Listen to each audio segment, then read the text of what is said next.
Hi investment traders, welcome back to the channel. कैसे हैं आप लोग? कैसा रहा आपका weekend? Hoping that you had the most wonderful time with your family here in Gurgaon. It's just been raining incessantly। मतलब आज सुबह से इतनी बारिश हुई है कि जगह जगह कहीं से आप कहीं निकल के नहीं जा सकते, इतना बुरा हाल था। बट एनीवे, काफी इंडिया के पार्ट्स में ऐसा ही हो रहा है। कहीं और जाऊं, मैं आपके साथ अपनी वॉच लिस्ट शेयर करूं, आपके साथ डिस्कस करूंगी एक बहुत इंपॉर्टेंट मुद्दा। वो ये है Hindenburg report.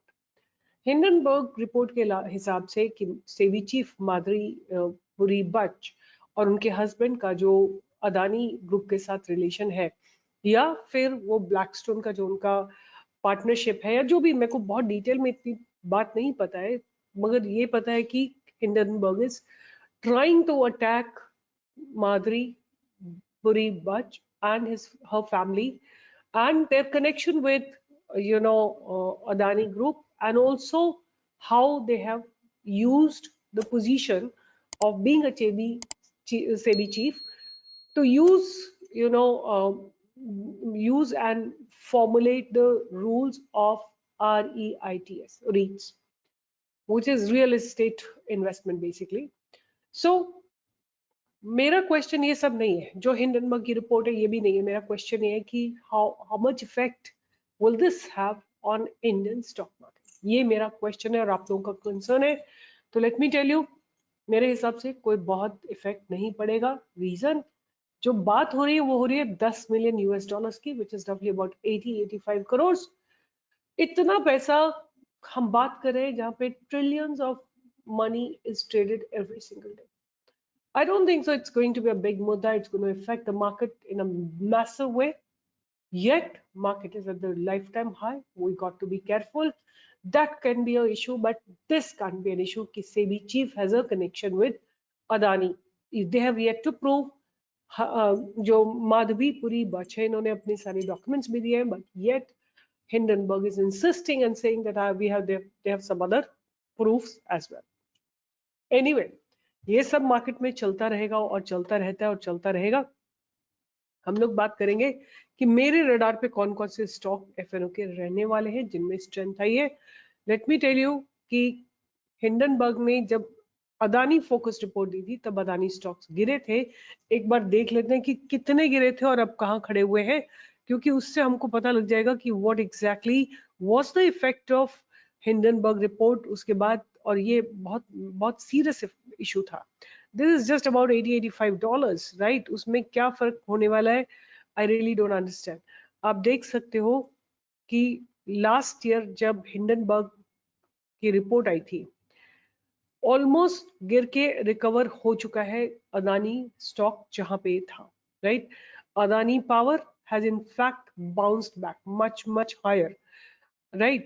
Adani Port, Adani Power has also bounced back and recovered much higher than its previous values. Adani Enterprises, the only one which has just kind of reached, still about 25% below its top, right? But बाकी सारे stocks ने अपने आप को recover कर लिया है, right? तो ये एक बहुत इंपॉर्टेंट पॉइंट है। एसीसी ने अपने आप को रिकवर कर लिया है, अंबुजा सीमेंट ने रिकवर करके और ऊपर की तरफ चल दिया है, राइट? पास्ट वैल्यूज को ब्रेक कर। तो कोई, आप देखिए, इतनी बड़ी रिपोर्ट थी, इतना बड़ा कुछ बोला गया था और सब कुछ रिकवरी आ चुकी है। मेरे हिसाब से इस इशू को बहुत ज्यादा मेरे हिसाब से तूल नहीं देना चाहिए। एनीवे, इस सब को खत्म करते हैं और शुरू करते हैं मेरे रडार पे कौन से स्टॉक्स रहने वाले हैं। और मेरे रडार पे बहुत बहुत शानदार स्टॉक्स रहने वाले हैं। आपने अगर ट्रेंड देखा था, मैंने आपको सजेस्ट किया था, थर्सडे को सजेस्ट किया था, और आप देख सकते हैं ट्रेंड ने क्या ब्रेकआउट दिया है। जिस दिन ये ब्रेकआउट आया था मैंने आपको बोला था बाय के लिए, एंड लुक एट इट, 5506 से इसने 6384 का हाई लगा दिया है। ऑलमोस्ट लाइक 850 पॉइंट्स का मूव, मोर देन 10%, 15% से ज्यादा का मूव आपको दे चुका है ये स्टॉक। तो अब मैं आपको देती हूँ इसी कैटेगरी के स्टॉक। पहला स्टॉक रहेगा Motherson Sumi, Samvardhana, Motherson, Sume, right? This is going to be my first stock. Right now, the stock had fallen due to the disturbance in the Middle East.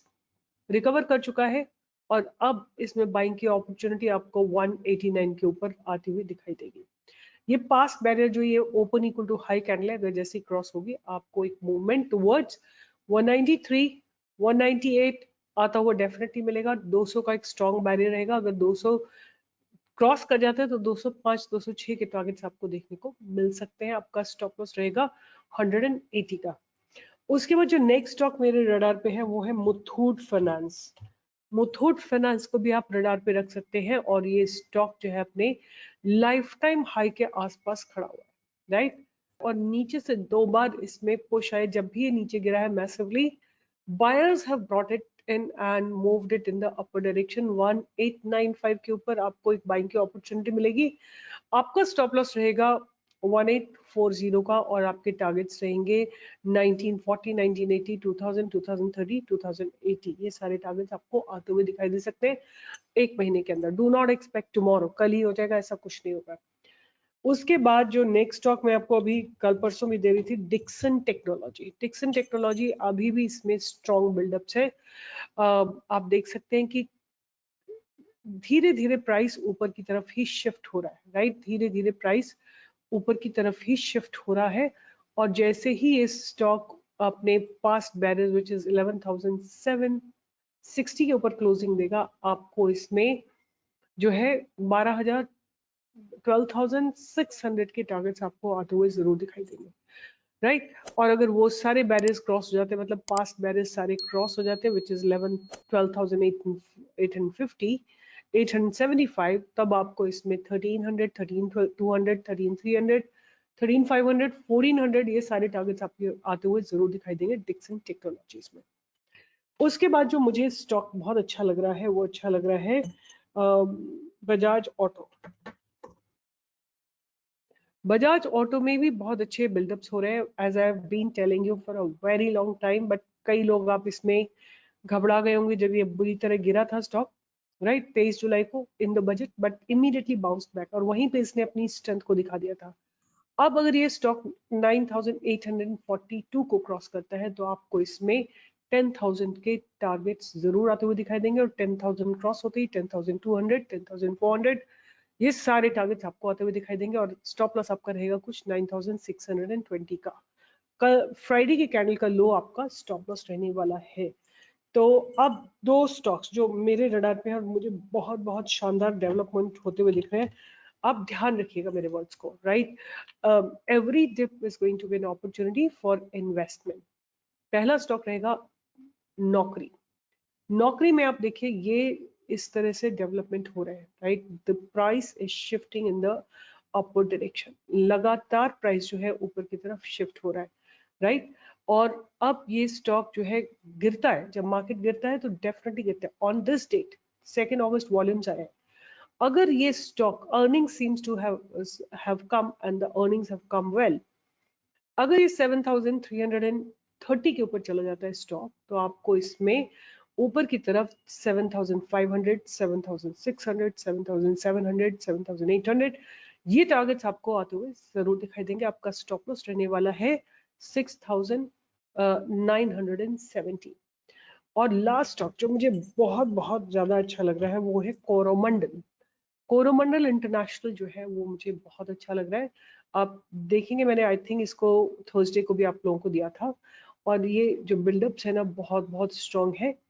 अगर ये स्टॉक आज के हाई के ऊपर चला जाता है, मतलब फ्राइडे के हाई के ऊपर चला जाता है 1705 के ऊपर चला जाता है, तो ये stock is ready for in the uncharted territory. मतलब ये ऊपर की तरफ बिल्कुल फ्रीडम है इसको मूव करने की। तो 730 750 760 780 1800 1820 1840 ये सब टारगेट्स आपको जल्दी ही आते हुए इस स्टॉक पे दिखाई देंगे। तो कोरोमंडल को आप अपने रडार पे रख सकते हैं। ये मेरा फेवरेट स्टॉक रहेगा। आउट ऑफ दीज जितने भी मैंने आपके साथ शेयर किए हैं, 4 मेरे बहुत फेवरेट है, डिक्सन, बजाज ऑटो, नौकरी एंड कोरोमंडल।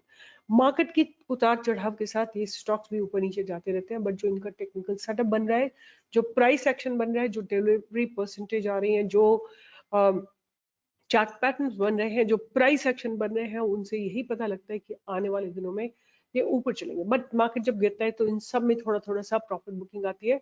बट मेरे हिसाब से जिस दिन मार्केट चलना शुरू करेगा ये आपको शानदार ब्रेकआउट देंगे, इनको रडार पे रखिए, आज नहीं तो कल नहीं, एक हफ्ते बाद ये आपको शानदार ब्रेकआउट देंगे।